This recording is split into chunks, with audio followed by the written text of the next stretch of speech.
Electric charges इन field, समझ नहीं आ रहा है? अभी सीयूईटी प्रिपरेशन के लिए अभी मैं ऐसा पढ़ाऊंगा जिससे तुम्हें सेकंड्स में पूरा चैप्टर क्लियर हो जाएगा और तुम्हारे सीयूईटी में फुल मार्क्स आ जाएंगे। इस वीडियो में मैं इसे एक्सप्लेन कर रहा हूँ एंड नेक्स्ट वीडियो में मैं इसके एमसीक्यू ला दूंगा और पीवाईक्यू वगैरह सोल्व करेंगे और सीयूईटी फोड़ देंगे। ठीक है, समझ लो ड्यू पक्का हो जाएगा। ये वीडियो ध्यान से देखना और अच्छे से समझने की कोशिश करना, क्योंकि डेरिवेशन वगैरह तुम्हारी में आने नहीं वाले, तो सिंपल से बस टॉपिक समझने हैं और बस न्यूमेरिकल की प्रैक्टिस सोल्व वगैरह करने हैं। बस अब ध्यान से समझना, ठीक है? तो कुछ नहीं, इस चैप्टर में बहुत इजी चैप्टर है। तो सबसे पहले तो यहाँ से स्टार्ट होगा। एक सेकेंड,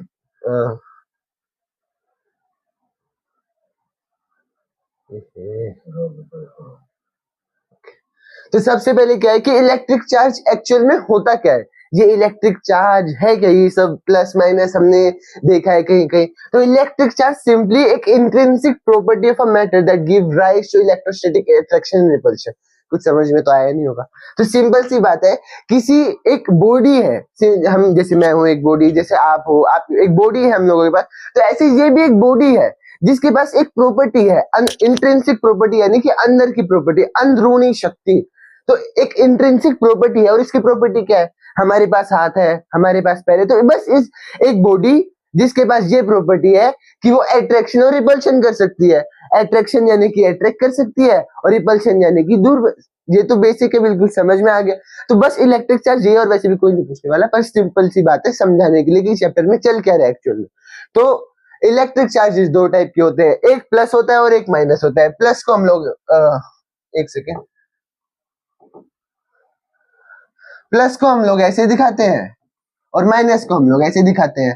पर अब ऐसे तो सोल्व कर सकते हैं नहीं, तो हम लोग क्यों बोलते हैं चार्ज को? ये इलेक्ट्रिक चार्ज जो हमने पढ़ा है अभी कि क्या ये इलेक्ट्रिक चार्ज क्या है, इसे हम लोग क्यू से रिप्रेजेंट करते हैं, या तो ये बड़ा वाला क्यू या ये छोटा वाला क्यू, बस ये फर्क पड़ता है। और अगर हमें दिखाना हो, अगर अट्रैक्शन कर रहा है, अभी दिखाता हूं, दो चार्ज हो गए हमारे, एक ये प्लस वाला और एक ये माइनस वाला, ठीक है? तो दो चार्ज अगर प्लस वाला हम लोग रिप्रेजेंट कर रहे हैं तो प्लस क्यू हो जाएगा, और अगर माइनस वाला रिप्रेजेंट कर रहे हैं तो माइनस क्यू हो जाएगा। बस ये सिंपल सी बात है ना? तो अब यहाँ पर क्या लिखा हुआ है, अब यहाँ पर हमारे तीन चार प्रॉपर्टीज आ जाती है इलेक्ट्रिक चार्ज की। इलेक्ट्रिक चार्ज की भी तो कुछ प्रॉपर्टीज होंगी। ये इंट्रिंसिक प्रॉपर्टी तो बस एक मतलब बाहर बाहर से है, तीन चार इसके और फीचर है, वो देखने हैं। तो सबसे पहला फीचर क्या है? Quantization. Quantization of charge, electric charge. Quantization से सिंपल सा ये मतलब है कि जो हमारा चार्ज होता है ना, जो हमारा चार्ज है, अगर वो एक बॉडी से दूसरे बॉडी में जा रहा है, जैसे कि हम बचपन में क्या करते थे, हमारे पास एक स्केल होता था और हम स्केल को अपने हेयर्स पे रब करते थे एंड उसके बाद हमारे जो हेयर्स थे वो खड़े हो जाते थे। तो बस वही, उसमें क्या हुआ, इलेक्ट्रिक चार्ज ट्रांसफर हो गया। जैसे कि एक और एग्जांपल दे देता हूँ, जैसे कि अगर हम बहुत देर से हमने जो हमारे ब्लैंकेट्स है वो धूप में सुखाए हुए हैं, तो हम उनको टच वगैरह करते हैं, तो हमें ऐसा थोड़ा काइंड ऑफ शॉक सा लगता है। वो क्यों लगता है? क्योंकि इलेक्ट्रिक चार्ज ट्रांसफर हो गया। तो वही हमें सीखना है। तो जो इलेक्ट्रिक चार्ज ट्रांसफर हुआ है ना, ये हमेशा एक दो तीन चार इन सब में ट्रांसफर होगा। क्वांटाइजेशन का मतलब है कि इंटीग्रल मल्टीपल। इंटीग्रल मल्टीपल से क्या मतलब है कि हमेशा जो ट्रांसफर होगा, जैसे कि ये एक चार्ज है, ये हो गई बॉडी वन, ये हो गई बॉडी टू, कुछ भी एज्यूम कर लिया कि ये एक बॉडी है, ये एक बॉडी है। समझ लो इसके अंदर 10 चार्ज है, ठीक है? 10 चार्ज है, इस बॉडी को हमने टच वगैरह कुछ भी करा, कुछ भी करके इस बॉडी के अंदर भेज दिए, तो इसके अंदर ऐसा नहीं होगा कि 2.5 चला गया, 3.5 चला गया, मतलब फ्रैक्शन में कोई भी चार्ज नहीं जाता। हमेशा 1 2 3 4 इंटीग्रल मल्टीपल उसकी तरह ही हमेशा चार्ज जाएगा। पॉइंट में चार्ज नहीं जाता है कभी भी, ठीक है? तो क्वांटाइजेशन से बस यही मतलब है। इसका फॉर्मूला है, ये बहुत काम की चीज है, Q प्लस में Na, ठीक है? Q plus minus Na, N से मतलब है इंटीग्रल मल्टीपल, इसे इलेक्ट्रॉन का चार्ज, और Q तो चार्ज ही होता है। तो सिंपल सी बात है, इसे प्लस माइनस हो जाएगा। और इलेक्ट्रॉन का चार्ज याद रखे ना, 1.6 इंटू 10 पावर माइनस 19। कैसे याद रखोगे? हमें तो याद होगा नहीं। तो 1.6 को उल्टा काइंड ऑफ कर दो, तो 6 को उल्टा करोगे तो 9 बन जाएगा और काइंड ऑफ 19 की इमेज बन गई है दिमाग के अंदर, तो 1.6 इंटू 10 पावर माइनस 19 ऐसे काइंड ऑफ बन जाएगा। ठीक है, तो अभी नेक्स्ट करते हैं, आगे का बढ़ते हैं।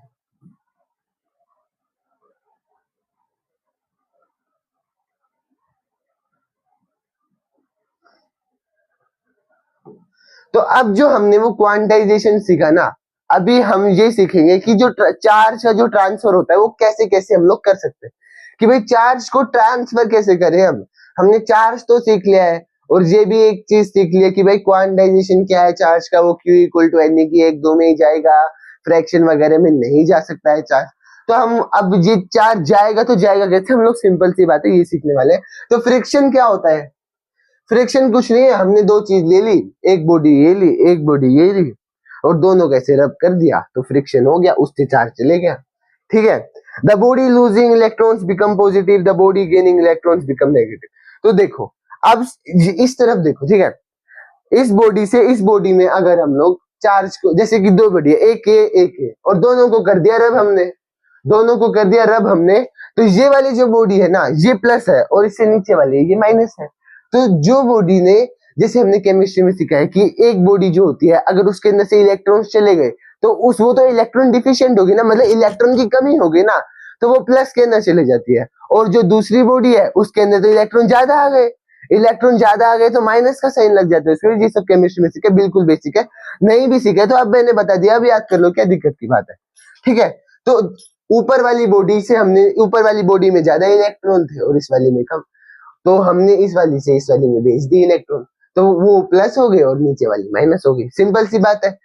फ्रिक्शन रबिंग वही बात थी। ठीक है, अब कंडक्शन, कंडक्शन क्या होता है कि भाई दो बॉडी है, एक के अंदर है Q1 एक के अंदर है Q2, ठीक है, और हमने इनको फिर से काइंड ऑफ हमने इनको टच करवाया, बस टच करवाया, रब वब नहीं करवाया, बस टच करवाया।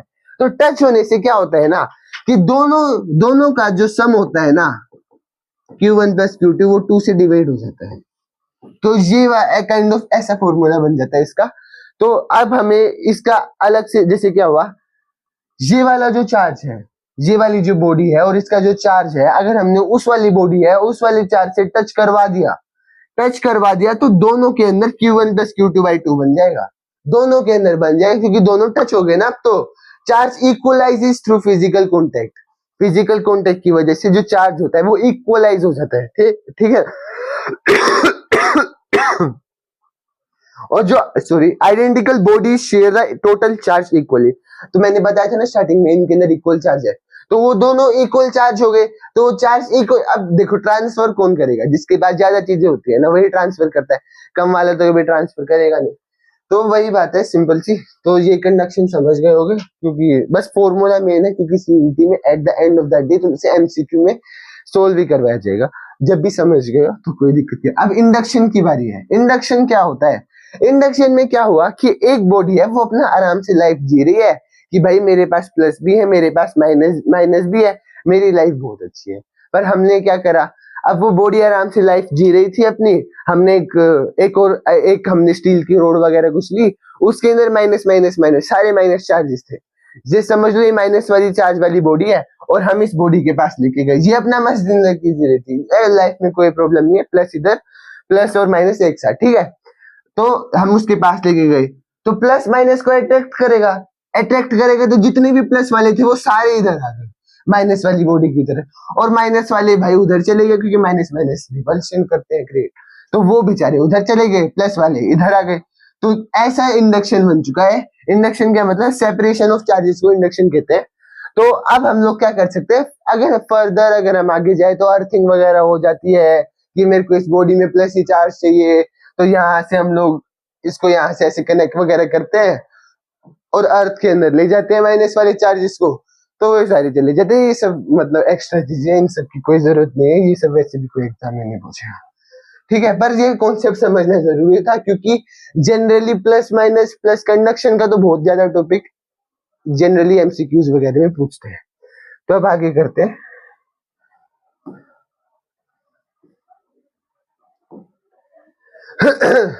The art of induction. हाँ तो वही है इंडक्शन जो मैंने अभी बताया था ना, उसको इन लोगों ने अच्छे से एक्सप्लेन कर दिया है। फिर से एक और बार बता देते, नहीं समझ में आया मतलब काइंड ऑफ रिवाइज, कि अपना ये आराम से जिंदगी जी रहा था, ये जिंदगी जी रहा था ये बॉडी वाला। फिर यहाँ से हम लोग लेकर आए ये, हमने एक बॉडी लाया, इसके अंदर माइनस माइनस चार्ज भरे हुए थे, तो जितने भी प्लस वाले थे वो सारे इधर आ गए, माइनस वाले उधर चले गए। क्यों? क्योंकि रिपल्शन हुआ। और उसके बाद क्या हुआ कि फर्दर चाहे तुम ग्राउंडिंग या अर्थिंग करके इस माइनस वाले चार्जेस को सबको निकाल सकते हैं, और इसके अंदर प्लस प्लस रह गए सारे, है ना। तो हम ऐसे किसी भी बॉडी को परमानेंटली प्लस या माइनस बना सकते हैं, ठीक है। तो अब आगे बढ़ते हैं, और क्या आगे क्या है, कूलम्स लॉ है। कूलम्स लॉ क्या बताता है? कूलम्स लॉ सिंपली फोर्स बताता है दो पॉइंट चार्जेस के बीच में, ठीक है। तो अब मैं अच्छे से बताता हूँ, एक मिनट। जैसे कि हमने क्या करा, एक चार्ज लिया Q, ठीक है। और भाई जैसे कि देखो दो चार्ज लिए, एक Q और एक Q। अब Q हो गया, अब तो कुछ समझ में आ नहीं रहा है, तो मैं इसको Q1 लिख दूंगा कि भाई ये मेरा है पहला चार्ज और ये मेरा है दूसरा चार्ज। तो Q1 और Q2 समझ गए, इसलिए यहाँ पर Q1 Q2 लिखा हुआ है, कंफ्यूज मत होना, ये बड़ा बेसिक चीज थी, पर अगर हो भी गया तब भी मैंने क्लियर कर दिया। तो Q1 और Q2 थे, दो चार्ज रखे हुए, एक यहाँ पर एक यहाँ पर, उससे कोई फर्क नहीं पड़ता, प्लस है माइनस है न्यूट्रल है या जो भी है, ठीक है, कोई फर्क नहीं पड़ता उससे। तो एक चार्ज था Q1, एक चार्ज था Q2, ठीक है। जो Q1 वाला है वो Q2 पर फोर्स लगाएगा, ठीक है, क्योंकि वो नहीं, देखो ये बिल्कुल ऐसे यूनिवर्सल है। तो जो Q1 वाला है वो Q2 पे फोर्स लगाएगा कि तू मेरे पास Q, मतलब वो अपने पास नहीं आने देगा उसको। और जो Q2 वाला है वो उस पर फोर्स लगाएगा, मतलब दोनों एक दूसरे पर फोर्स लगाएंगे, ठीक है। तो जो Q1 वाला है, अब ये भी बता देते, तो ये F12 क्या लिखा हुआ है, force on one due to to.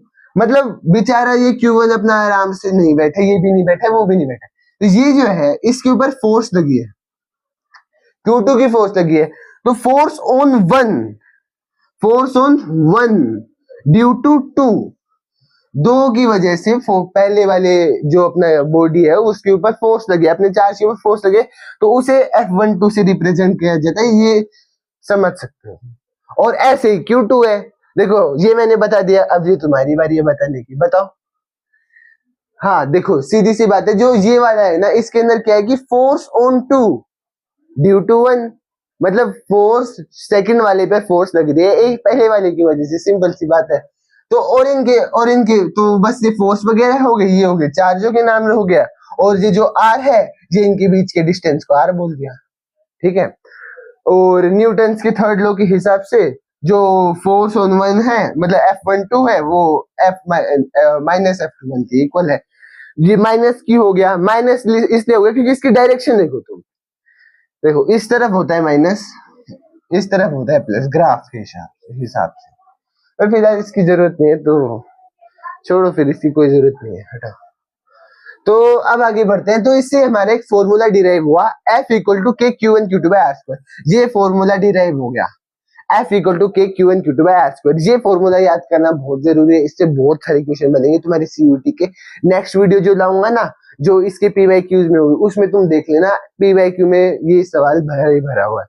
तो F equal to K Q1 Q2 by R square, ये फॉर्मूला डिराइव किया गया, ये कूलम साहब ने दिया था हम लोगों को, ठीक है। और जो K है, देखो Q1 Q2 तो तुम्हें पता ही है, पहला चार्ज और दूसरा charge Q1 Q2, are square, are तो पता ही है तुम्हें, उनके बीच का डिस्टेंस, रेडियस, ठीक है। और जो ये स्क्वायर है, स्क्वायर तो भाई लगी गया, फॉर्मूला डिराइव करा होगा इन लोगों ने। तो एफ से फोर्स, तो के क्या है भाई, के है डाइलेक्ट्रिक कांस्टेंट। जब हम डेरिवेशन करते हैं ना, तो जब हमारे पास डायरेक्टली प्रोपोर्शनल जैसी चीज आ जाती है कि ये डायरेक्टली प्रोपोर्शनल है, ये इनडायरेक्ट, मतलब ऐसा कुछ सा सिंबल सा आ जाता है, तो इसको हटाने के लिए ना हम लोग कांस्टेंट लगा देते हैं।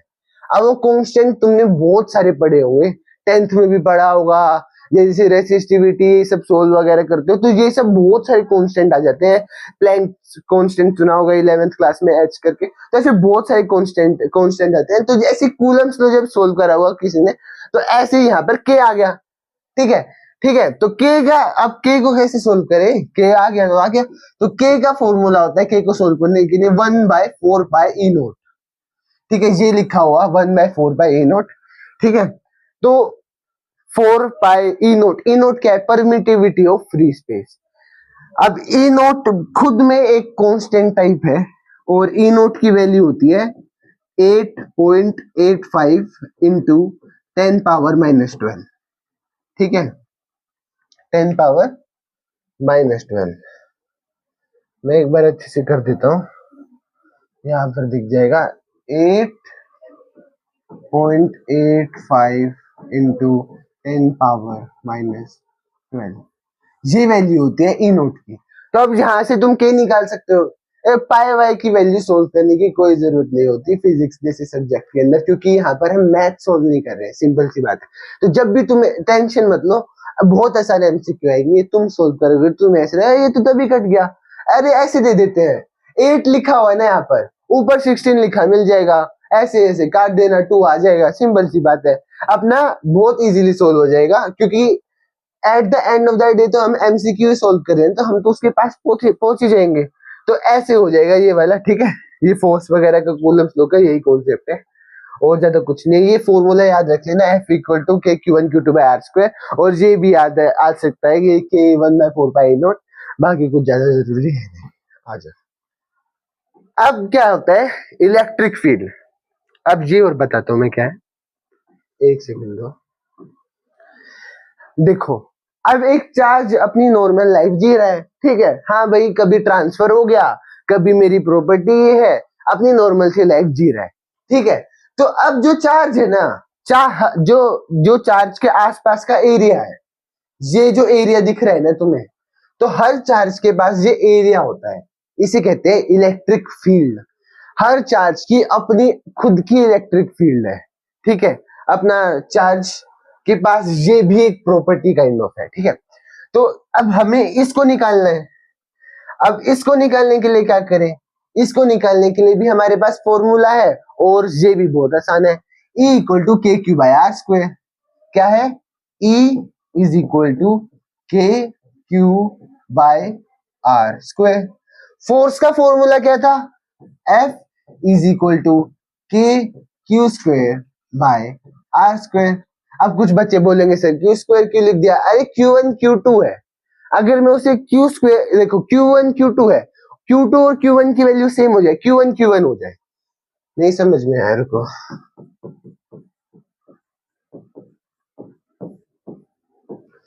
यहां पर Q1 Q2 की वैल्यू सेम हो जाए, Q1 और Q2 की वैल्यू सेम हो जाए, तो दोनों को हम Q1 लिख सकते हैं ना। तो K Q1 का R²। अब Q1 तो सेम ही है, तो दोनों को मल्टीप्लाई हो रहे हैं, तो मल्टीप्लाई को हम Q का स्क्वायर लिख सकते हैं, तो वही चीज बन जाएगी।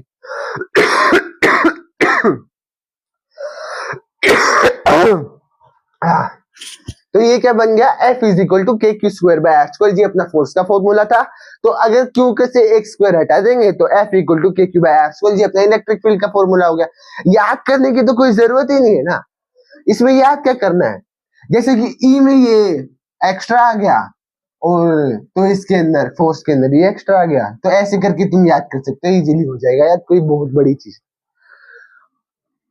इलेक्ट्रिक फील्ड का formula E equal to KQ/R², वहां पर फोर्स का फॉर्मूला भी दिया हुआ है, ये रहा। इन दोनों को अगर हम इक्वेट कर देंगे ना और डिराइव कर देंगे, तो इतनी मेहनत की तो कोई जरूरत ही नहीं है ना, क्योंकि आएगा ही नहीं डेरिवेशन। तो F is equal to Q ही निकल के आ गया। F तो फोर्स है, Q चार्ज है, E equal to electric field है, सिंपल सी बात है, ठीक है। तो इजीली हो जाएगा। इलेक्ट्रिक फील्ड अगर मैं और एक्सप्लेन करूं तो ऐसे कह सकते हैं कि ये एक इनविजिबल फोर्स, इनविजिबल एक फील्ड है जो कि इलेक्ट्रिक चार्ज के आसपास घूमती रहती है। तो बस यही है इसका, ज्यादा कोई डिटेल एक्सप्लेनेशन नहीं है, क्योंकि कोई श्योर नहीं है ना at the end of the day. ये सारे कॉन्सेप्चुअल टॉपिक्स है, ठीक है, छोड़ो, इतने डिटेल में नहीं जाएंगे। तो जो इलेक्ट्रिक फील्ड होती है ना, इलेक्ट्रिक फील्ड लाइंस, अब इसकी भी कुछ प्रॉपर्टीज होंगी। मतलब जैसे इलेक्ट्रिक चार्ज की प्रॉपर्टीज है कि भाई ये करता है वो करता है, तो इलेक्ट्रिक फील्ड, जैसे सैटर्न होता है ना, सैटर्न, तो सैटर्न के आसपास भी एस्टेरॉइड्स घूमते रहते हैं, ऐसे ऐसे करके, ऐसे ऐसे करके, ऐसे। तो काइंड ऑफ इसका भी वही सीन है, ठीक है। तो अब देखो तुम, जो इलेक्ट्रिक फील्ड है, जो ओरिजिन कैसे होती है? अब ये आ जाता है जनरली, ठीक है, एग्जाम के अंदर ये डायग्राम याद करना ही जरूरी है।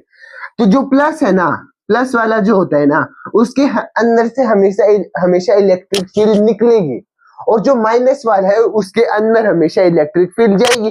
जैसा कि हमने हमेशा देखा है कि जो प्लस, केमिस्ट्री में भी देखा होगा कि प्लस वाले से हमेशा इलेक्ट्रॉन निकलते हैं, तभी तो वो प्लस बनता है, और माइनस वाला हमेशा अपने अंदर इलेक्ट्रॉन लेता है, तो वो मतलब माइनस हो जाता है, इसलिए वो माइनस। तो वही है, तो इसके अंदर से सारी इलेक्ट्रिक फील्ड निकल के कहां गई, माइनस वाले के अंदर चलेगी। लो भाई माइनस, और फिर माइनस वाले के अंदर से तो निकलती ही नहीं है, तो सारी की सारी प्लस वाली माइनस के अंदर ही जाती रहती है, ठीक है। ये सारी प्लस वाले के माइनस वाले के अंदर जाती रहती है, और जी सारी भी आती रहती है, ठीक है। ये एंडलेस होती है, कभी खत्म नहीं होती, क्योंकि at the end of the day तो ये सारी इमेजिनरी है ना, इमेजिनरी और इनविजिबल है, सीधी सी बात है, हमने खुद ही बनाई है। तो जो ओरिजिन हमेशा पॉजिटिव से होगा और नेगेटिव पे एंड होगा, क्लोज लूप नहीं बनाती है।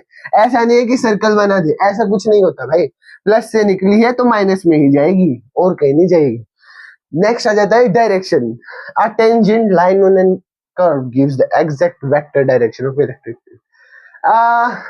इसकी वैसे कोई खास जरूरत है नहीं, क्योंकि ये थोड़ा डिटेल वाला कॉन्सेप्ट है, थोड़ा फर्दर कोई नहीं, अगर जब भी बता देता हूँ। अगर हमें इलेक्ट्रिक फील्ड की डायरेक्शन निकालनी है, तो जैसे सर्कल होता है ना, सर्कल से अगर एक पैरेलल लाइन जाएगी इसे टच करके, तो उसे टेंजेंट कहते हैं। तो वो टेंजेंट हमें इलेक्ट्रिक फील्ड की डायरेक्शन दे देगा। वेक्टर का मतलब डायरेक्शन ही होता है, तो ज्यादा उसमें जाने की जरूरत नहीं, काइंड ऑफ फिलहाल के लिए काफी है। नो इंटरसेक्शन, भाई इलेक्ट्रिक फील्ड निकल गई है अपने घर से, प्लस उसका घर है, प्लस अपने घर से निकल गई है और माइनस में जाना चाहती है, तो दो इलेक्ट्रिक फील्ड चाहे या 1000 जाए या 2000 जाए, उससे वो मैटर ही नहीं करता है, वो दोनों ऐसे टच ही नहीं होंगे। जैसे दो इलेक्ट्रिक फील्ड मेरे अंदर, मैं चार्ज हूं, मेरे अंदर से दो इलेक्ट्रिक फील्ड निकल गई, एक है, तो ये ऐसी डायरेक्शन में जाएगी, ठीक है।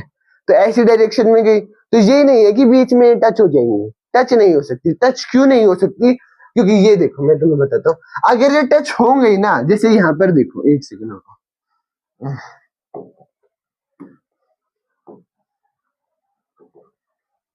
देखो अगर टच हो गई ना, तो दो, एक समझ लो ये प्लस से ऐसे निकल गई एक लाइन, और एक और लाइन निकल गई प्लस से, तो ऐसे ये टच हो ही नहीं सकती। अगर टच हो गई ना, तो इस पॉइंट का सोचो, ये चलो ये तो आगे निकल गया, इस पॉइंट का सोचो, अब ये वाला जो पॉइंट है ये कौन सी डायरेक्शन में जाएगा, डायरेक्शन तो दो हो गई, दो डायरेक्शन में जा नहीं सकता, और इसके अंदर कोई वो नहीं है कि रिजल्टेंट निकल के जाए, ऐसा कुछ नहीं है। तो दो, सिंपल सी बात है, अगर कोई तुमसे पूछ ले कि भाई ये इलेक्ट्रिक फील्ड लाइन जो होती है कभी इंटरसेक्ट क्यों नहीं करती है, इसलिए नहीं करती है क्योंकि अगर कर दिया ना इंटरसेक्ट, तो फिर दो डायरेक्शन दिखेंगे, सिंपल सी बात है। नेक्स्ट वही बात है, no close loop, field lines never return to their origin. मैंने बताया था कि वो प्लस से प्लस में कभी जाएगी नहीं, प्लस से निकली तो माइनस में जाएगी, नहीं तो जाएगी, सीधी सी बात है, नहीं तो इन्फिनिटी पर चली जाएगी। प्लस से निकल गई ना तो इन्फिनिटी पे चली जाएगी, पर खुद वापस नहीं आएगी। प्लस से निकली है तो माइनस पे ही जाएगी, चाहे कुछ भी हो जाए। अब परपेंडिकुलर टू सरफेसेस, जो lines exit and enter conductors at exactly 90 degree. अब तुम्हारे पेपर में ऐसे सवाल पूछे जा सकते हैं कि अगर प्लस से निकल गई लाइन और कंडक्टर की माइनस वाली चार्ज इस पे जा रही है, रुको मैं बताता हूँ, एक सेकंड रुको, थोड़ा सा इसे चेंज कर देते हैं, ये तो आ गया, ठीक है। अब भूल जाओ इसको, मैं जैसे बता रहा हूँ ना वैसे देखना, ठीक है, एक सेकंड। अब ऐसा सोचो, एक सेकंड इसे राइट कर लेता हूँ। अब ऐसा सोचो कि यहाँ पर ना एक कंडक्टर है, ठीक है, यहाँ माइनस माइनस भरे पड़े हैं, माइनस ही माइनस भाई, माइनस चार्जेस की कोई कमी नहीं है इस देश में, तो माइनस ही माइनस हो गए, ये कंडक्टर समझ लो, ठीक है। तो यहाँ से जो प्लस की लाइन निकली है ना, तो ये कोई सर्कल में नहीं जाएगी, ये हमेशा ऐसी जाएगी, और यहाँ से 90 डिग्री, ये 90 डिग्री बना देगी। यहाँ से ये निकली, ये 90 डिग्री बना, यहाँ से ये निकली, ये 90 डिग्री, यहाँ से ये निकली, ये 90 डिग्री, ये 90 डिग्री बना देती है। ये इसका काइंड ऑफ लो ऐसे ही करती है, ठीक है, क्योंकि अगर ये 90 डिग्री नहीं करेगी ना, तो फिर ब्रेक हो जाएगा यूनिवर्स का, ठीक है, और कुछ नहीं है। आ जाओ, एक सेकंड। अब इतना सब कुछ हमने पढ़ लिया है कि इलेक्ट्रिक फील्ड क्या होता है, फोर्स क्या होता है, उनकी प्रॉपर्टीज क्या होता है। इन सबसे तो जनरली एमसीक्यूज बनते ही हैं, इससे भी बनते हैं। ये जो इलेक्ट्रिक डाइपोल है इससे भी काफी, इसमें बस फॉर्मूला याद करने की जरूरत है। पर डाइपोल बता देता हूँ। डाइपोल क्या है, एक माइनस का चार्ज ले लिया, एक प्लस का चार्ज ले लिया, और छोटे से डिस्टेंस पे हम लोगों ने इन दोनों चार्जेस को रख दिया। तो अब उसके अंदर फोर्स भी क्रिएट होती है और इलेक्ट्रिक फील्ड भी क्रिएट होती है, पर उनके साथ डाइपोल मूवमेंट भी क्रिएट होती है। अब दोनों की डाइपोल मूवमेंट कैसे कैलकुलेट करें? डाइपोल मूवमेंट को रिप्रेजेंट करते हैं हम लोग पी से, जैसे फोर्स को एफ से करते हैं, इलेक्ट्रिक फील्ड को ई से करते हैं, तो चार्ज को क्यू से करते हैं, ऐसे इलेक्ट्रिक डाइपोल मूवमेंट को पी से करते हैं। तो ये इसी वेक्टर कहते हैं, डायरेक्शन दिखाता है, इस पे इतना ध्यान देने की जरूरत है। तो P is equal to Q into में 2a, क्यू चार्ज 2a, यानी कि देखो इधर, देखो इसको पूरा R ले लो। R क्या है? Distance between these two charges, ठीक है। तो इसको पूरा R ले लिया, ठीक है। अब इसको बीच से काट दो, तो A इधर, A इधर, समझ रहे हो ना? मैं इन दोनों का डिस्टेंस 2 है। जैसे कि तुम्हारा मेरा डिस्टेंस d है, एज्यूम करें ना हमने, at the end of the day हम एज्यूम कर रहे हैं कि हम दोनों के बीच में डिस्टेंस d है, ऐसे इन दोनों के बीच का डिस्टेंस 2a है, समझ रहे हो ना? तो 2a पूरा डिस्टेंस है। अगर हम बीच की बात करें तो ये वाला पॉइंट जो है, ये सर्कल बना हुआ, ये वाला जो पॉइंट है, इससे इसके पीओवी से देखे, यानी कि पॉइंट ऑफ व्यू से देखे, तो a इस तरफ, a उस तरफ, दोनों को ऐड करेंगे तो 2a बन गया, समझ रहे हो? तो वही बात है, ज्यादा दिमाग लगाने की जरूरत नहीं है। तो P is equal to Q into में 2a, खत्म।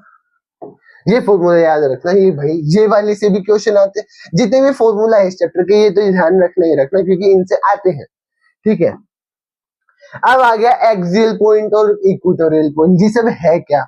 अब जो हमने देखा ना अभी डाइपोल कि माइनस क्यू और प्लस क्यू लिया, छोटे से डिस्टेंस पे रख दिया और उनके डिस्टेंस को हमने 2a बोल दिया, तो अब वैसे ही है। अब इन दोनों, अब देखो पहले एक्सियल पॉइंट देख लो, माइनस क्यू और प्लस क्यू लिया, अब इसी लाइन में हम आगे गए, एक पॉइंट बोल दिया हमने P। क्या बोला? एक पॉइंट बोल दिया P, वो पॉइंट है एक्सियल पॉइंट। अब हमें क्या देंगे क्वेश्चन में कि इस वाले पॉइंट पे ना तुम इलेक्ट्रिक फील्ड निकाल के दिखा दो, तब मानेंगे तुम। तो ऐसे क्या करना पड़ेगा तुम्हें, ये फॉर्मूला डेरिवेशन करके आता है, तो फिलहाल डेरिवेशन की कोई जरूरत है। तो E is equal to 2kp by r cube, ये कर देना तुम। तुम्हारा ये फॉर्मूला K क्या है बताया था मैंने पहले भी, 1/4 पाई e नॉट। एक और चीज बता देता हूँ, देखो हर जगह तुम 1/4 पाई e नॉट करने की जरूरत नहीं है। K को सोल्व करने के लिए 9 इंटू 10 पावर 9, 9 इंटू 10 पावर 9, ये भी K का मतलब वैल्यू है, ठीक है। तो ओके, एक्सियल पॉइंट समझ में आ गया कि दो चार्जेस हैं, डाइपोल है। अगर इसी लाइन में हम आगे जाएंगे, उस पॉइंट को हम लोग क्या बोल देंगे, उस पॉइंट को बोल देंगे हम लोग P। तो उस पॉइंट में हम लोग आगे जाएंगे तो फिर इलेक्ट्रिक फील्ड आ जाएगा, उसका फॉर्मूला है ये E is equal to 2kp by r cube, ठीक है। अब आ जाते हैं इक्वेटोरियल सेटअप। इक्वेटोरियल सेटअप क्या है? वैसे ही है, एक सेकंड, वैसे ही है, माइनस क्यू और प्लस क्यू, माइनस क्यू और प्लस क्यू पहले भी था, ठीक है। ये वही डाइपोल सोच लो। अब इसके बीच में कितनी इलेक्ट्रिक फील्ड है भाई, वो तो समझ में आ गया कि भाई आगे वाले पॉइंट पे निकालने होंगे ना उस टाइम के, तब हम सर ये वाला फॉर्मूला यूज कर देंगे। पर अगर आगे वाले फॉर्मूला पे नहीं निकाल ली और बोल दिया कि इस बीच वाली लाइन पे, बाइसेक्टर पे, इक्वेटोरियल पे निकालनी है, तो फिर सर हम कौन सा फॉर्मूला यूज करेंगे भैया, मेरे को ये बता दो। तो equatorial Kp by r cube, बस ये देखो, याद करने की जरूरत ही नहीं है। कैसे याद करोगे? Cup r cube, cup r cube, E is equal to cup r cube हो गया, और इसके आगे 2 लगा दिया तो ये बन गया ना, सीधी सी बात है, हो गया, ठीक है। कुछ भी नहीं इन सब में, ऐसे ही याद कर लोगे तुम लोग। तो E अब क्या है, अब कई बार ना क्वेश्चन में ये भी आ सकता है, ये E एक्सियल था, मतलब electric field on axial point, ये E इक्वेटोरियल है, यानी कि electric field on equatorial point, ठीक है। अब इसका रिलेशन भी आ जाते हैं, E एक्सियल देखो मैंने बताया था ना, एक सेकंड, मैंने इसको याद करने के लिए क्या बताया था, मैंने इसको याद करने के लिए क्या बताया था, कब बाय आर क्यूब, हो गया याद। और मैंने क्या बोला था, इसके आगे 2 लगा दोगे तो ये बन जाएगा, बस इतना ही फर्क है। तो E axial equal to 2 into E equatorial हो गया। तो ऐसे याद कर सकते हो कि इसके अंदर मैं 2 मल्टीप्लाई कर दूंगा, लास्ट में तो मल्टीप्लाई हो रहा है, ये के पी लिखा हुआ है तो ये के इंटू में पी लिखा हुआ है, ठीक है। और इसके अंदर मैं 2 कर दूंगा, मतलब यहाँ 2 लगा दूंगा तो ये भी तो मल्टीप्लाई में है, ठीक है। तो बस हो गया ये भी यार, E axial equal to 2 equatorial, equatorial का फॉर्मूला ये रहा, एक सेकंड, इक्वेटोरियल का फॉर्मूला ये रहा और एक्सियल का फॉर्मूला ये रहा। इसके अंदर मैं 2 मल्टीप्लाई कर दूंगा तो ई एक्सियल निकल के आ गया, ई एक्सियल देख लो बन गया ना, बस इसको इक्वल बना, बस हो गया, ठीक है। ऐसे ही है, ऐसे ही समझ जाओगे, ये सब बहुत आसान टॉपिक है, ठीक है। अब आगे बढ़ते हैं। अब इतना सब कुछ हमने पढ़ा, इलेक्ट्रिक चार्ज क्या है, इलेक्ट्रिक फील्ड क्या है, उनके बारे में पढ़ा कि ये सब क्या होता है, क्या हमने सीखा है।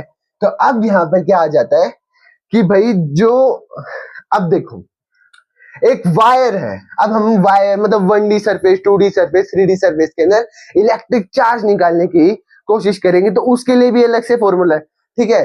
सोचोगे कितने सारे फॉर्मूला है, पर सबकी ट्रिक बताऊंगा मैं, टेंशन मत। ये एक वायर है, ठीक है। अब इस वायर के अंदर से हम लोगों को चार्ज निकालना है तो क्या करना पड़ेगा, तो हम लोग lambda is equal to Q by L, ठीक है। Lambda is equal to Q by L. Lambda क्या होता है, लैम्डा होता है लीनियर चार्ज डेंसिटी, ठीक है। लैम्डा को बोलते हैं लीनियर चार्ज डेंसिटी। अब इसको याद ही करना पड़ेगा, there is no another option, but ठीक है याद करवा दूंगा। Lambda is equal to Q by L, L यानी कि L for linear, L for linear charge density, समझ रहे हो। तो क्यू बाय एल, एल से लेंथ निकल जाएगी, इसकी लेंथ निकल जाएगी, समझ रहे हो। Lambda is equal to Q by L, हो गया याद। अब हम बस इन दोनों को ही बदलेंगे, क्यू वहीं पर ही रहेगा, क्यू ये चार्ज है, पता ही है तुम लोगों को। अब 2D सरफेस के लिए नहीं नहीं ऐसा कुछ भी नहीं है, ये 2D वूडी ध्यान से मत देखो, नहीं नहीं नहीं, ऐसा कुछ भी नहीं है, वो तो बस मतलब दे रहे हैं तुम लोगों को, ये सब में मत जाओ। एल फॉर लीनियर, लीनियर के लिए ये हो गया, जैसे कि वायर दे दी कोई भी तो ये सब हो गया। अब इसके अंदर आ जाते हैं चार्ज पर यूनिट एरिया, यानी कि सरफेस चार्ज डेंसिटी, सरफेस की चार्ज डेंसिटी। अब इसे एक्चुअल में वो तो लैम्डा था, लैम्डा का सिंबल तो पता होगा, चलो कोई नहीं, नहीं पता तो लैम्डा था, इसे लैम्डा कहते हैं, इसे हम लोग सिग्मा कहते हैं और इसे हम लोग रो कहते हैं। ये तुमने 10th क्लास में देखा होगा इलेक्ट्रिसिटी वाले, करंट इलेक्ट्रिसिटी वाले चैप्टर में। तो चार्ज पर यूनिट एरिया, ठीक है, is equal to Q by A, ठीक है, ए यानी कि एरिया, ठीक है, sigma is equal to Q by A, हो गया यार, इसमें याद करने की जरूरत है क्या। ऐसी अगर ए देखो एरिया की बात आ गई तो ये वाला फॉर्मूला यूज करना है, लेंथ की बात आ गई तो ये वाला फॉर्मूला यूज करना है, और वॉल्यूम की बात आ गई तो ये वाला फॉर्मूला यूज करना है। बस कुछ कैलकुलेशन और उन सब में तो फर्क पड़ेगा ही नहीं ना, बस हो गया। बस इसको तुम लोग रो बोल देना, इसको तुम लोग सिग्मा बोल देना, इसको तुम लोग लैम्डा बोल देना, हो गया ये वाला कॉन्सेप्ट भी क्लियर। आ जाओ ओके। अब बहुतों को लग रहा होगा चैप्टर तो बहुत बड़ा हो गया, भाई चैप्टर तो बड़ा है ही, पर हम लोगों को उस पर फोकस नहीं करना ना। फॉर्मूले देखो कितने कम है, ऐसे याद हो गए ना। देखो वो इलेक्ट्रिक फील्ड वाला भी फॉर्मूला याद हो गया होगा, फोर्स का भी याद हो गया होगा, वो मैं बाद में रिवाइज करवा दूंगा, कोई परेशानी की बात नहीं, लास्ट में करवा। इलेक्ट्रिक फ्लक्स क्या होता है, इलेक्ट्रिक फ्लक्स क्या होता है, ठीक है। Flux means flux measures the number of electric field lines passing normally through a surface area। नहीं है समझ में, कोई बात नहीं। देखो अब अपनी इलेक्ट्रिक फील्ड देखो, एक चार्ज है या बहुत सारे चार्ज है, उससे मैटर नहीं करता है, तो वहां से आ गई अपनी इलेक्ट्रिक फील्ड। भाई इलेक्ट्रिक फील्ड पे इलेक्ट्रिक फील्ड आई जा रही है, आई जा रही है, बहुत सारी इलेक्ट्रिक फील्ड आ गई। अब एक प्लेन से यानी कि तुमने एक चार्ज लिया, उसके सामने तुमने एक पेपर रख दिया ऐसे करके, और उसके अंदर से कितनी इलेक्ट्रिक फील्ड गई, उसे हम लोग इलेक्ट्रिक फ्लक्स कहते हैं। देखो परपेंडिकुलरली यानी कि 90 डिग्री पे, तो ये समझ लो एक प्लेन लिया तुम लोगों ने, और इसके अंदर से इलेक्ट्रिक फील्ड पे जाए जा रही है, जाए जा रही है, जाए जा रही है, 90 डिग्री पे जा रही है, तो उसे हम लोग क्या कह देंगे, उसे हम लोग इलेक्ट्रिक फ्लक्स कह देंगे। और इसका छोटू सा फॉर्मूला है, इसे हम लोग फाई बोलते हैं, ठीक है। तो फाई इज इक्वल टू ई ए, या फिर इलेक्ट्रिक फ्लक्स कहते हैं इसे, ठीक है, तो फ्लक्स इज इक्वल टू ई ए, ठीक है, याद हो गया। और ये के अंदर cos थीटा लगा दो तो तुम्हारा वो एंगल वेंगल दिया होगा क्वेश्चन में तो वो भी निकल जाएगा। और ये भी याद कर लेना, नहीं इसकी कोई जरूरत नहीं है, पर हाँ ए क्या है, ए है एरिया, एरिया किसी भी चीज का एरिया।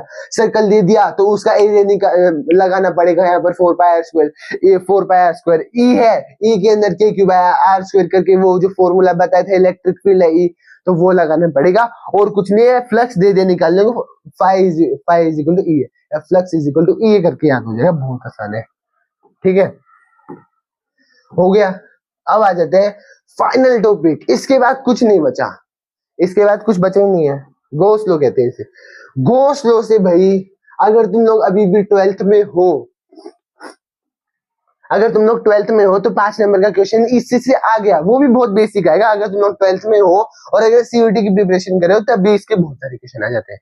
तो क्या है गॉस लॉ, क्या है कि भाई एक हमने देखो बताता हूं, एक इलेक्ट्रिक चार्ज है, ठीक है, enclose charge external charges do not matter only what is trapped inside that, ठीक है, ये तो हटाओ, इसकी जरूरत नहीं है।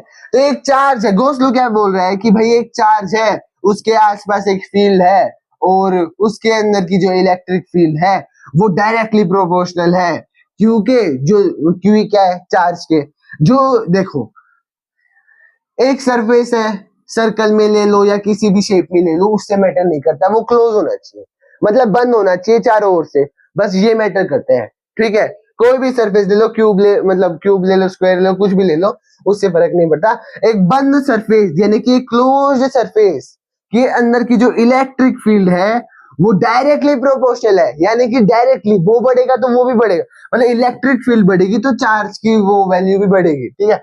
तो इलेक्ट्रिक फील्ड, ठीक है, is equal to Q, Q जो अंदर है, क्यू यानी कि चार्ज जो अंदर है उस गॉसियन सरफेस के, गॉसियन सरफेस क्या, closed surface, bye epsilon not. Epsilon not तो कांस्टेंट है, ये नहीं ऐसे लगा दे तो इसका कोई सेंस है नहीं, पर जब भी गॉस लॉ क्या है, गॉस लॉ इलेक्ट्रिक फील्ड जो एक क्लोज्ड सरफेस के अंदर है वो डायरेक्टली प्रोपोर्शनल किसके है, क्यू के, और इनडायरेक्टली प्रोपोर्शनल किसके है, ई नॉट के। ई नॉट क्या था, बताया था परमिटिविटी, है ना, परमिटिविटी ऑफ फ्री स्पेस, इसकी वैल्यू भी बताई थी 8.85 इंटू 10⁻⁻12, और इसके अंदर और कोई कांस्टेंट है ही नहीं, ठीक है। तो बस यही है। तो ई डॉट डी ए, ई डॉट डी ए याद आ रहा है, अभी जस्ट पढ़ा था, इलेक्ट्रिक फ्लक्स, इलेक्ट्रिक फ्लक्स का फॉर्मूला है ये। अगर तुम्हें इलेक्ट्रिक फ्लक्स दिया हुआ है और क्यू की वैल्यू पूछ रहे हैं और एप्सिलॉन नॉट देते थोड़ी ना है, वो तो पता ही होता है, छोड़ो, नहीं मतलब याद करना पड़ेगा एप्सिलॉन नॉट की वैल्यू 8.85 इंटू 10⁻⁻12। कैसे याद करोगे, 8.85, 88 बहुत आ रहे हैं, कैलकुलेशन में फालतू ड्रामा ना हो तो 8.8 याद कर लो इंटू 10⁻⁻12। अब 888 है तो ऐसे करके याद कर लो कि भाई 4 और कर देंगे तो 12 हो जाएगा, ठीक है, 4 और कर देंगे तो 12 हो जाएगा। तो 8.8 इंटू 10⁻⁻12, ई नोट की वैल्यू, ई नोट क्या है, ई नोट है फ्री स्पेस, के भी बताया था, के क्या है, के इंटू 9, के इज इक्वल टू 9 इंटू 10⁻9, 9 है, 9 ऊपर गया, 9 है, 9 हो गया, 9 इंटू 10⁻9, खत्म। तो E dot D A is equal to Q by epsilon naught, ये हो गया हमारा किसका फॉर्मूला, गॉस लॉ का फॉर्मूला, ठीक है। अब आ जाते हैं नेक्स्ट स्लाइड पे, क्योंकि इस पे हमें और कुछ नहीं पढ़ना है, गॉस लॉ में आ जाए ना कुछ भी, सबसे पहले ये दिमाग में आना चाहिए, ठीक है। अब आ जाते हैं इसके अंदर, बस भाई 3 फॉर्मूले और हैं, उसके बाद फाइनली जाके तुम्हारा ये चैप्टर सच में खत्म हो जाएगा। अब हमने जो गॉस लॉ पढ़ा उससे पहले हमने क्या पढ़ा था, लीनियर चार्ज डेंसिटी वगैरह, सरफेस चार्ज डेंसिटी वगैरह, वो लैम्डा लीनियर वाला जो लाइन में होता है, मतलब जो जैसे कि वायर होगी line, lambda is equal to Q by L. और एक हमने पढ़ा था सरफेस वाला, जो भी चीज सरफेस से रिलेटेड है उसको हम लोग क्या करेंगे, sigma is equal to Q by A. और एक और हमने पढ़ा था वॉल्यूम वाला, वॉल्यूम वाले में क्या हो जाएगा, rho is equal to Q by volume, ठीक है। तो उसी चीज को हम यहाँ पढ़ेंगे, एप्लीकेशन यानी कि गॉस लॉ को हम यूज क्या कर रहे हैं, ये जो गॉस लॉ हमने हम लोगों को पढ़ा दिया गया है इसको हम यूज क्या करें, तो यूज यहाँ करेंगे। तो इलेक्ट्रिक फील्ड है ना, अब देखो तुम्हें बताता हूँ, ये इमेजिन करो कि तुमने एक इन्फिनाइटली लॉन्ग वायर ले लिया है, इतनी लंबी वायर जो खत्म ही नहीं हो सकती, इन्फिनाइट, इन्फिनिटी तक चली गई है वो वायर, इन्फिनाइट एक वायर है, पूरी वायर ही चली गई इन्फिनिटी तक, जाए जरे उसके अंदर हमें इलेक्ट्रिक फील्ड निकालनी है ना, तो वो भी निकाल सकते हैं हम लोग, देख रहे हो, इन्फिनाइटली लॉन्ग वायर है, उसके हम इलेक्ट्रिक फील्ड निकाल सकते हैं सिर्फ एक फॉर्मूले से, E is equal to lambda by 2 pi naught R. बस ये फॉर्मूला याद करो। कैसे याद करोगे? 2 पी आर ऐसे करके याद कर सकते हो, 2 पाई नोट आर, ठीक है, ऐसे करके मैंने याद करा था, तुम लोग भी याद कर सकते हो, बहुत आसान है, ठीक है। Lambda by 2 pi naught R is equal to 2 by 2 pi naught R, 2 प्यार ऐसे करके याद हो गया ना, ऐसे करके 2 pi naught R is equal to lambda by 2 pi naught R. अगर इन्फिनिटली लॉन्ग आ गया, लिखा आएगा पेपर में, सवाल में लिखा आएगा इन्फिनिटली लॉन्ग आ गया और इलेक्ट्रिक फील्ड पूछ लिया, तो lambda by 2 pi naught R कर देना है, फॉर्मूले में लगाना, लेमडा की वैल्यू पहले ही दी रहती है, वो लिखा, अरे लेमडा की वैल्यू लेमडा देके लिखी होगी, तो कोई टेंशन की बात नहीं यार। तो फिर इन्फिनाइट वायर हो गया। अब इन्फिनाइट शीट, भाई इतनी बड़ी शीट है, इतनी बड़ी शीट है कि इन्फिनिटी तक गई हुई है, हमने तो इतनी बड़ी शीट ले ली, एज्यूम कर ली कि इन्फिनिटी तक लेंगे हम, तो ठीक है, तो इन्फिनिटी तक ले लेते हैं, तो ले ली हम लोगों ने। और अगर हमें इसकी इलेक्ट्रिक फील्ड निकालनी है, तो ये तो उससे भी आसान हो गया यार। देखो इसके अंदर एरिया, सरफेस है ना, ये देखो ये सीधा था, लाइन थी, लीनियर यानी कि लैम्डा आ गया, यहाँ पर आ गया ना, lambda by 2 pi naught R हो गया। अब यहाँ पर सरफेस है, सरफेस यानी कि सिग्मा, एरिया आया, सिग्मा याद है, तो सिग्मा बाय 2 एप्सिलॉन नोट, ठीक है। तो सबसे आसान यही है, is equal to sigma by 2 epsilon naught हो गया ये भी। और आ जाता है spherical shell, the spherical shell, ये भी हो गया याद, वो भी हो गया याद, आखिरी रह गया स्पेरिकल शेल वाला, ये तो और भी आसान है। अगर आउटसाइड है ना मेरे भाई, अगर आउटसाइड है तो E is equal to K Q bye R square, समझ रहे हो, याद है किसका फॉर्मूला है, इलेक्ट्रिक फील्ड का यार, सिंपल सी बात है। अगर बाहर देखो हमने क्या लिया, एक स्पेरिकल शेल लिया, स्पेरिकल यानी कि क्या होता है, सर्कल को 3D में हम लोग स्पेयर कहते हैं, तो उसी काइंड ऑफ शेल को स्पेरिकल शेल इमेजिन करो ना दिमाग, देखो यहाँ दिख भी रहा है अर्थ की तरह, अर्थ तो ऐसी जियोइड से, वो सब मत छोड़ो वो सब छोड़ो, तो यहाँ पर हम लोग ले लेंगे एक स्पेरिकल शेल, तो स्पेरिकल शेल यानी कि 3D में सर्कल, ठीक है, काइंड ऑफ, तो उसके अंदर से इलेक्ट्रिक फील्ड निकलेगी। अगर हमें बाहर की निकालनी है तो इलेक्ट्रिक फील्ड का बेसिक वाला फॉर्मूला लग गया, E equal to K Q bye R square. और अगर अंदर की निकालनी है उसका तो कोई सेंस ही नहीं है, अंदर में तो चार्ज ही 0 है, तो E इज इक्वल टू 0 हो जाएगा। तो ऐसे सवाल बहुत आएंगे, ये कम आएगा कि बाहर की निकालनी है, ऐसे सवाल आएंगे कि अंदर की क्या है, अंदर की बताओ, तो तुम बता देना 0 होती है अंदर की, तो सिंपल सी बात है, स्पेरिकल शेल लिखा आ जाए और अंदर की इलेक्ट्रिक फील्ड पूछ ले तो बोल देना 0 होती है भाई, ठीक है। तो वो लोग बोलेंगे वेरी गुड बेटा, तुमने तो बहुत अच्छा आंसर बता दिया, तो बस तुम लोगों ने थैंक यू बोल देना। अब आगे आ जाओ, अब भाई ग्राफ रह गए तुम लोगों के, ग्राफ भी याद हो जाएंगे, ठीक है। इनडायरेक्टली प्रूव, अब देखो, अब देखो डायरेक्टली कहाँ दिखाऊं, यहां दिखाता हूँ, ठीक है। डायरेक्टली प्रोपोर्शनल होता है ना इलेक्ट्रिक फील्ड, मतलब कोई भी चीज उठा लो दुनिया की, डायरेक्टली प्रोपोर्शनल होगी ना, तो जो ग्राफ बनेगा उसका ग्राफ बनेगा ऐसे ग्राफ बनेगा ऐसे, ठीक है। और इनडायरेक्टली होगी ना कोई भी चीज, तो उसका ग्राफ ऐसे बनेगा, ऐसे दिख रहा है, ऐसे बनेगा ऐसे, ठीक है, ऐसा ग्राफ बनेगा, सी काइंड ऑफ सी जैसा ग्राफ बनेगा, इनडायरेक्टली प्रोपोर्शनल होगी तो। और सीधी लाइन ऐसे जाएगी डायरेक्टली में, और ऐसे आएगी इनडायरेक्टली में, समझ गए, तो बस हो गए याद ग्राफ सारे, नहीं हो गए, देखो हो गए, मैं दिखाता हूँ। ई और आर, इलेक्ट्रिक फील्ड और आर के बीच का रिलेशन पूछ लिया, याद है फॉर्मूला लाइन चार्ज के लिए, वो मैं बता दूंगा, वो उसकी जरूरत नहीं। E is equal to lambda by 2 pi E naught R, इसमें E और R तो इनडायरेक्टली प्रोपोर्शनल होगी ना मेरे भाई, इनडायरेक्टली प्रोपोर्शनल होगी ना, इनडायरेक्टली का मतलब क्या हो गया, 1 बाय के नीचे आ जाएगा वो, 1 के नीचे आ जाएगा, मतलब डिवाइड पे में आ गया ना ऐसे करके यार, तो इनडायरेक्टली प्रोपोर्शनल है मेरे यार।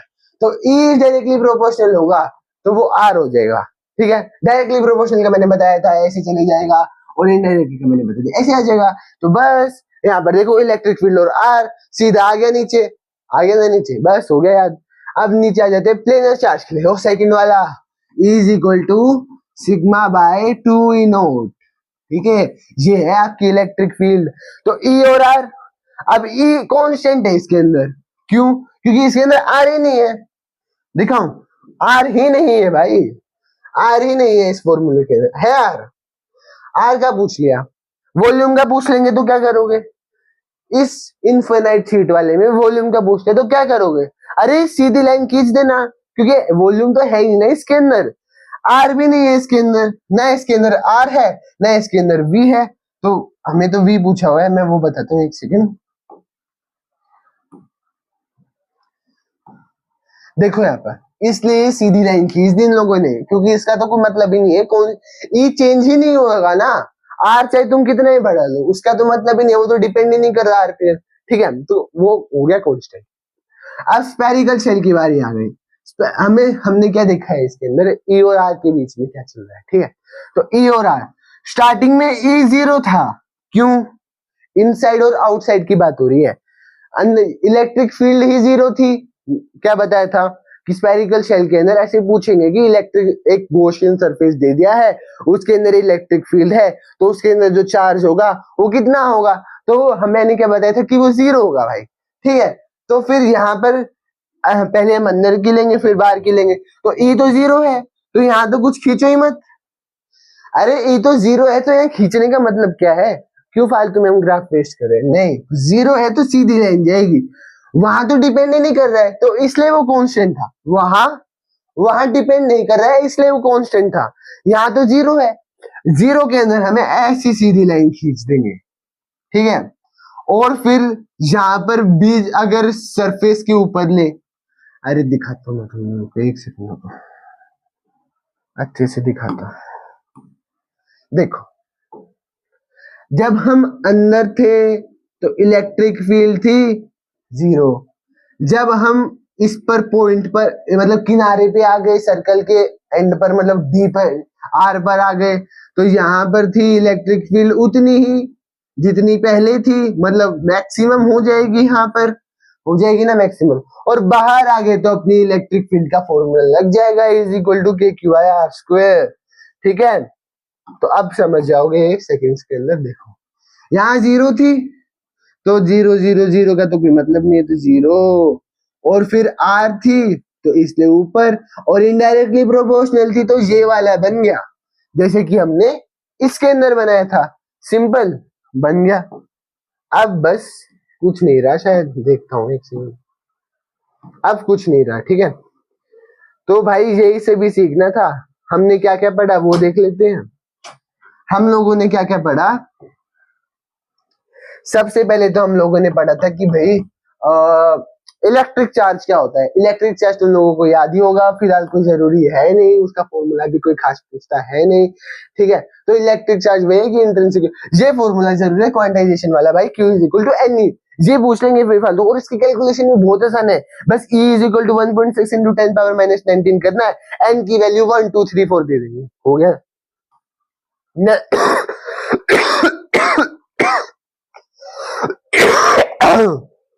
सॉरी, इसके अंदर ये सब पूछ लेते हैं। वैसे एमसीक्यूज के अंदर मैंने देखा है, जब मैं कॉम्पिटेंसी बेस्ड क्वेश्चन वाले क्वेश्चन सोल्व कर रहा था ना, तब मैंने नोटिस किया था कि जो प्लस वाला है ना वो माइनस वाले के अंदर चले जाएगा, जो प्लस वाला है ना वो माइनस वाले के अंदर चले जाएगा।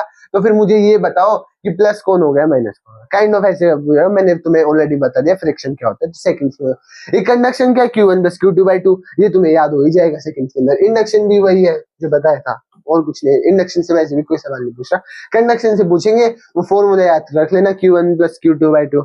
ये फोर्स वाला फॉर्मूला इंपॉर्टेंट है, ये याद कर लेना, ठीक है। F = K Q1 Q2/r², K की वैल्यू 9 × 10 पावर 9, ये भी याद कर लेना, ये भी जरूरी है। 1/4 पाई E नॉट, ये भी याद कर लेना। F मीडियम = F वैक्यूम, इसकी ज्यादा जरूरत नहीं है, पर अगर याद कर ही रहे हो तो ढंग से करो ना, बस। और कुछ जरूरी नहीं है। यहाँ ये फॉर्मूला याद कर लेना, E equal to F Q, वही है, उसको ही बोल दिया है, F is equal to Q E, ये E is equal to K Q by square, ये भी याद करना पड़ेगा भाई। ये सब क्या है, ये इंटरसेक्शन, ये इलेक्ट्रिक फील्ड की इंपॉर्टेंट चीज बहुत जरूरी है, थ्योरी पार्ट के लिए बहुत जरूरी है ये वाला पार्ट, ठीक है। आ जाओ, डायपोल मोमेंट का फॉर्मूला याद रख लेना, क्यू इंटू में टू है ना, आसान। ये याद कर लेना कैसे बताया था, कब आया क्यू, वो टू का है, वो टू उसके अंदर नहीं है, तो वो टू मल्टीप्लाई करेंगे तो बन जाएगा, सिंपल सी बात है। ये भी जरूरी है, एक बार ये और बता देता हूँ, ये वाली स्लाइड भी थोड़ी जरूरी है। स्टेबल, अगर जो हमने डायपोल लिया था ना, तो डायपोल अगर इलेक्ट्रिक फील्ड के अंदर रख देते हैं हम लोग, तो उसके अंदर टॉर्क जनरेट हो जाता है, तो torque is equal to P into में ई, तो T इक्वल टू पी, ऐसे करके याद कर, ऐसे टप्पी करके याद कर सकते हो। तो ये T is equal to PE, P क्या है, डायपोल मोमेंट है, ई क्या है, इलेक्ट्रिक फील्ड है, तो इसका फॉर्मूला क्या बन जाएगा, पी साइन थीटा। और ये तीन स्टेट बहुत जरूरी है, मतलब आ जाती है 90 डिग्री वाली। तो स्टेबल कब में, किस में होगा, इन, देखो सिंपल सी बात है, तुम स्टेबल कब हो, जब तुम जीरो पे हो, सीधी सी बात है ना। स्टेबल अगर तुम देखो कंफर्ट जोन के अंदर हो, तो तुम स्टेबल ही तो हो इनडायरेक्ट वे में, ठीक है। तो पर तुम हो किस पे, जीरो पे हो ना, तो स्टेबल 0 डिग्री, ठीक है, तो टॉर्क भी 0 डिग्री। मैक्सिमम कब होगा, जब तुम 90, अरे देखो यार, साइन जीरो यानी कि क्या होता है, साइन जीरो यानी कि, साइन जीरो यानी कि 1 होता है ना, साइन जीरो 1 होता है, हाँ, तो पी आ जाएगा, तो पी मैक्सिमम हो जाएगा, तो ये स्टेबल हो जाएगा। और मैक्सिमम टॉर्क के लिए 90 डिग्री, तो 90 डिग्री आ जाएगा, यहाँ पर साइन 90 होता है सबसे हाईएस्ट वैल्यू, साइन 91 होता है, सॉरी अभी याद है, पी ई साइन थीटा। जो देखो सिंपल सी बात है, अभी याद हो जाएगा, साइन साइन 0 डिग्री होता है, जीरो, हटाओ उसको, ये जीरो बन गया, तो ये हो गया स्टेबल। साइन 90 मैक्सिमम क्यों है, क्योंकि साइन 90 की वैल्यू होती है 1, तो बच गया पी, और पी बच गया तो मैक्सिमम वैल्यू आएगी है। और 180 जो होता है, इसके अंदर साइन की वैल्यू -1 हो जाती है, तो इसलिए अनस्टेबल हो जाता है। 180 अनस्टेबल, 0 स्टेबल, और 90 पे क्या है, मैक्सिमम, खत्म हो गया ये भी। बस अब कुछ भी नहीं रहा इस चैप्टर के अंदर, ये सब याद कर लेना, lambda by Q by L, ये सब भी सारी इंपॉर्टेंट फॉर्मूला है, वो भी याद कर लेना, वो भी बहुत जरूरी है। इन फॉर्मूला तो सारे ही जरूरी है, सारे ही याद करने पड़ेंगे। ग्राफ, ग्राफ कर सकते हो याद, पर जनरली पूछ भी लेते हैं कुछ सवालों में, तो सब याद कर लेना, बाकी मैं एमसीक्यू वाली सीरीज लाऊंगा, उसमें देख लेना। ओके, सो इतनी ही थी वीडियो, लास्ट में रिवाइज भी करवा दिया, सारे टॉपिक्स कवर हो गए, इतना ही देख लो, इतना ही इनफ है। सीयूटी के मैं लाऊंगा अभी, कल ही शायद परसों डाल दूंगा एमसीक्यू। तो thank you and have a great day, bye bye.